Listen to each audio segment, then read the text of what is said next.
Bom dia, alunos! Então, vamos lá resolver aquela última lista sobre velocidade do som, tá? Alunos do segundo ano de Física. Então, nós temos aqui, naquela lista tinha uma pergunta mais teórica, falava sobre o seguinte: se você observar à distância alguém cortando lenha, primeiro virá o martelo batendo na madeira e só depois ouvirá o barulho.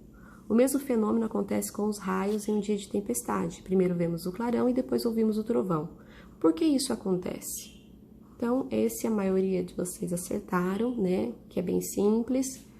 Então, você consegue visualizar primeiro o fenômeno e só depois você vai ouvir o som. Porque a velocidade da luz, ela é maior do que a velocidade do som, tá? Então, uma explicação bem simples que tinha lá no vídeo que eu mandei para vocês. Agora vamos para os cálculos. Esse a maioria, embora seja um cálculo bem simples, muitos erraram a 2 e a 3. Essa número 1 a maioria acertou, né? Que era para calcular a distância, né? Ó, que aconteceu um disparo. Então, por exemplo, ó, se uma pessoa ouve o som de um disparo de uma arma de fogo 5 segundos após ter a visto ser disparada, qual a distância entre o ouvinte e o atirador? Então, nós vamos considerar a velocidade do som no ar, né, que é de 340 metros por segundo. Então, essa era a fórmula, era só substituir, né, a velocidade 340. Então, o som é escutado depois de 5 segundos.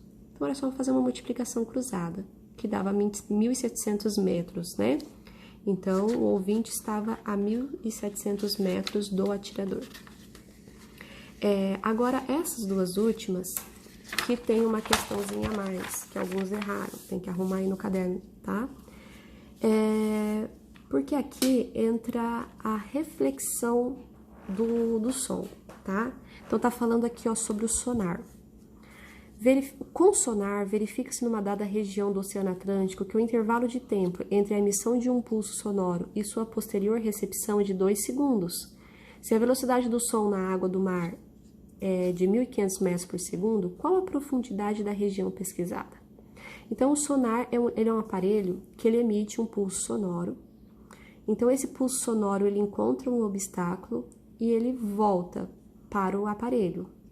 Então, está dizendo que a ida e a volta desse pulso foi de 2 segundos. Então, eu não posso colocar 2 segundos na fórmula. Se eu quero saber qual é a distância do sonar até a região, né, o local que foi atingido, eu tenho que considerar que ele leva apenas 1 segundo para atingir o obstáculo.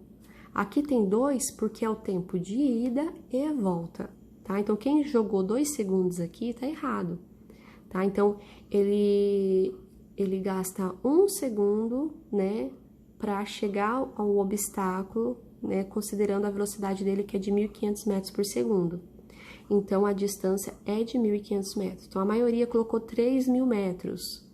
Mas tinha que pegar aquele 3.000 e dividir por 2, tá? Porque é 1 segundo para ir e 1 segundo para o som refletir para o aparelho, tá? Então, o sonar, ele usa o fenômeno da reflexão. Assim como o fenômeno do eco, né? Acho que todo mundo sabe que é eco. Então, quando acontece o eco, né?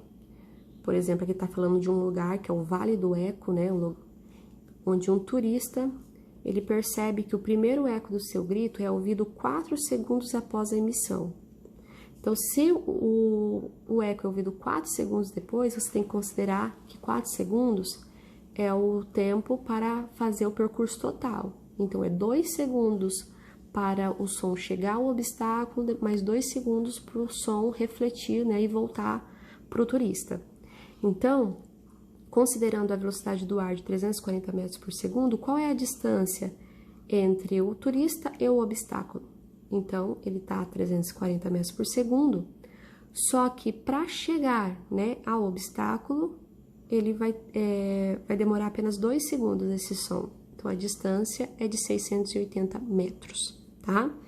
Então, muitos alunos erraram essas duas últimas questões, então façam uma correção no caderno de vocês.